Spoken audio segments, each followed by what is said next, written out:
በስመ አብ ወወልድ ወመንፈስ ቅዱስ አሃዱ አምላክ አሜን።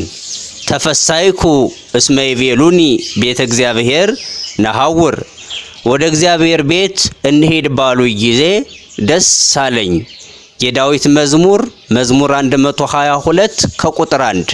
በመላው ዓለም የምትገኙ ውድ ኦርቶዶክሳውያንና ኦርቶዶክሳውያት እንኳን ለብርሃነ ትንሣኤው በሰላም አደረሳችሁ እያል ታላቅ የምስራች ይዘንላችሁ መጥተናል። የሰማዕቱ የቅዱስ ጊዮርጊስ ማህበር በኢሞ የቅዱስ ጊዮርጊስን ዓመታዊ ክብረ በዓልና ማህበሩ የተመሰረተበትን 4ኛ ዓመት ምክንያት በማድረግ ታላቅ ጉባኤ አዘጋጅቷል። ይኸውም ከሚያዝያ 21 ጀምሮ እስከ ሚያዝያ 23 የሚቆይ ሲሆን በጉባኤው ላይ ታላላቅ መምህራነ ወንጌልና ካህናት እንዲሁም ዲያቆናትና ዘማሪያን ይገኙበታል። እርሶም በእለቱ ከወዳጅና ከዘመዶ ጋር ተገኝተው ለጉባኤው ተሳታፊ እንዲሆኑ በአክብሮት ተጠርተዋል።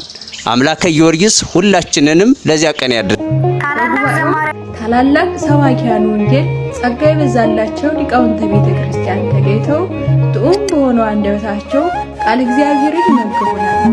ተፈሳይኩ እስመ ይቤሉኒ ቤተ እግዚአብሔር ነሐውር። ወደ እግዚአብሔር ቤት እንሂድ ባሉ ጊዜ ደስ አለኝ። የዳዊት መዝሙር 122 ከቁጥር 1። የማህበራቱ የተወጣጡ እንቁ ተወዳዳሪዎች የሚያደርጉት አጓጊ የጥያቄና መልስ ውድድር ተጠባቂ። የማህበራችን መስራቾች በ4 ዓመት ቆይታቸው ኦርቶዶክሳውያንን እንዴት እንደሰበሰቡና እንዴት እስከዚህ ሰዓት እንዳደረሱ ተሞክሯቸውን ያካፍሉናል። ታላቅ የጉባኤ ጥሪ በሰማዕቱ ቅዱስ ጊዮርጊስ ማህበር በኢሞ ወደ እግዚአብሔር ቤት እንሂድ ባሉ ጊዜ እጅጉን ደስ አለኝ። የልበ አምላክ የቅዱስ ዳዊት መዝሙር 122 ከቁጥር 1። በዚህ ታላቅ የጉባኤ ጥሪ መግቢያው ብቻ ላለመምጣት ነው። እህት ወንድሞቻችሁን ጓደኞቻችሁን በመያዝ እንድትገኙ በልዑል እግዚአብሔር ስም እናሳስባለን። ታላቅ መንፈሳዊ ጥሪ በሰማዕቱ በቅዱስ ጊዮርጊስ ማህበር በኢሞ ከተማ ሲሆን አድራሻችን የሌላችሁ ከስር በምናስቀምጥላችሁ ስልክ ወደ እግዚአብሔር ቤት እንሂድ ባሉኝ ጊዜ ደስ አለኝ። የቅዱስ ዳዊት መዝሙር 122 ከቁጥር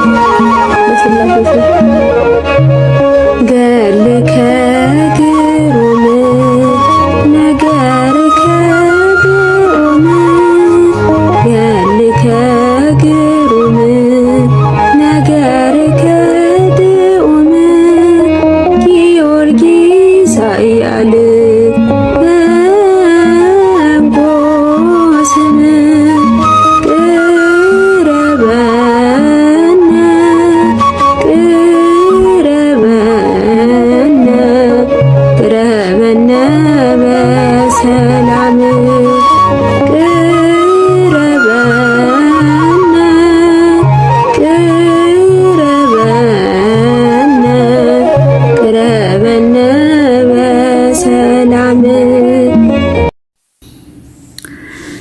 እኒህን የመሳሰሉ ጸጋ እግዚአብሔር ይበዛላቸው ዘማሪያኖች በተገኙበት እንዲሁም የቅኔ ባላባቶች እንዲሁም ምክረ አበው የሚመልሱልን ታላላቅ መምህራኖችም ስለሚገኙ በእለቱ እንዳይቀሩ እንዳያመልጡ ዘመድ አዝማዱን ቤተሰቡን ይዘው እንዲገኙ ስንል የሰማዕቱ ቅዱስ ጊዮርጊስ ማህበርተኞች በሙሉ በማክበር ጠርተኖታል።